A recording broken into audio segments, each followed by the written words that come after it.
Good evening and welcome to a new edition of the news.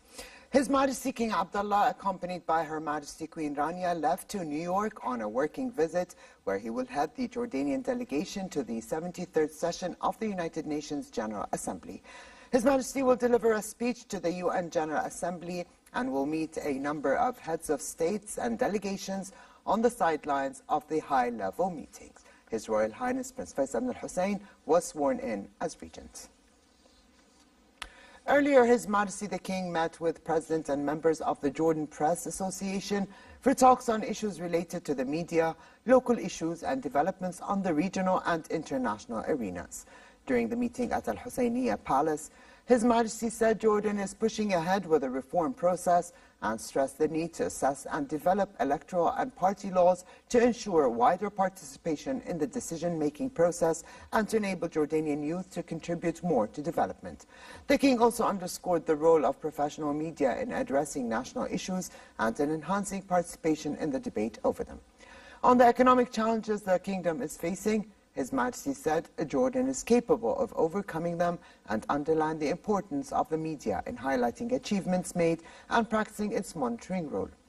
In light of the spread of fabricated news, His Majesty stressed the media's important role in presenting facts to citizens, saying state institutions are required to provide information to journalists so that citizens will not be subject to rumors.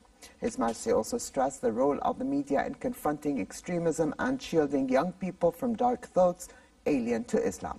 The discussions also touched on the King's participation in the UN General Assembly meeting in New York and his meetings with heads of states to discuss issues of interest to Jordan, as well as the Palestinian issue and the support of the UNRWA. Prime Minister Omar Razaz said the strength of Jordan lies in the religious, historical and popular legitimacy of the Hashemite leadership and the state of cohesion we see between the leadership and the people in every part of its history.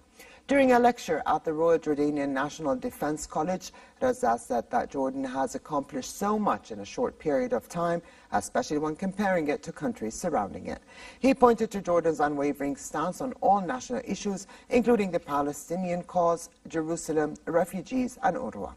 On the controversial income tax law, the Prime Minister said what brought on the taxation was a series of economic challenges, including financial hardships.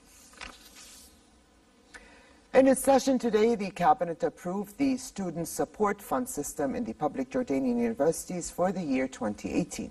The fund's financial, administrative and technical affairs will determine the basis of support offered to the students. The Cabinet also approved the mandating reasons for the amended health insurance system in the Jordanian Armed Forces for the year 2018. The project aims to improve administrative, field and technical level of health insurance services provided by the Directorate of Royal Medical Services. Cabinet members concluded their tour around Jordan's main cities to discuss the new income tax law with citizens. However, the meetings never took place in neither Ajloun nor Jarash today after the local community protested against the draft law. The ministerial team in Ajloun included Justice Minister Awad Abu Jarad and Minister of Political and Parliamentary Affairs Musa Al-Ma'aita. Protests by the local community in Jarash prevented Minister of Tourism and Antiquities Lina Annab and Minister of Transport and Municipal Affairs Walid Al-Masri from even opening a discussion of the draft law with the gathering, and hence the meeting came to an abrupt end.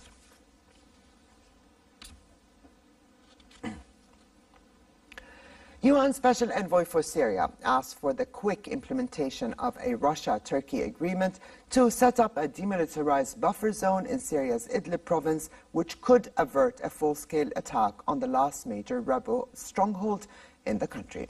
In a meeting of the Security Council, Staffan de Mistura said an inclusive political process is needed, starting with a constitutional committee getting to work, as there is no military solution in Idlib. The surprise deal was forged yesterday in Sochi after talks between the Russian and Turkish presidents, in which they agreed to set up the demilitarized zone by mid-October. But for now, we are pleased that there is the escalation in one major area, Idlib. And now that we have this deal, there is no reason not to move forward expeditiously with the political process. After Hurricane Florence in the U.S. and Mangut in the Philippines, Storm Ali has swept across the north of Ireland, central Scotland and northern England. At least 2 people were killed. Winds of up to 144 kilometers per hour caused trees to fall, widespread travel disruption and loss of electricity. About 55,000 homes and businesses, mainly in the southwest of Ireland, were left without power, while 16,000 in the southwest of Scotland were similarly affected. Storm Ali is Britain's first named storm of the season.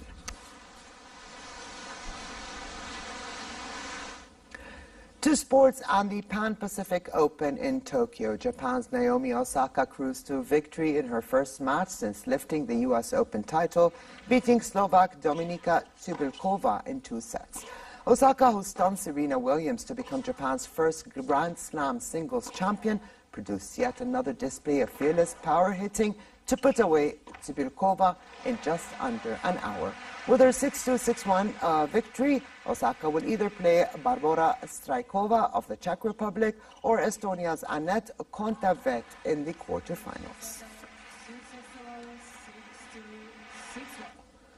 And finally, for a quick look at the weather, moderate summer conditions will prevail tomorrow with temperatures around seasonal average, while winds will be northwesterly moderate. Amman can expect a high of 29 degrees Celsius and a low of 16. Hotter conditions are expected in the Dead Sea, the Jordan Valley and the Gulf of Aqaba, with daytime temperatures in the port city at 37 degrees, dropping down to 25 at night. And with this, we come to the end of this edition of the news. I'm Ali Atuqan. Thank you for joining us and have a good night.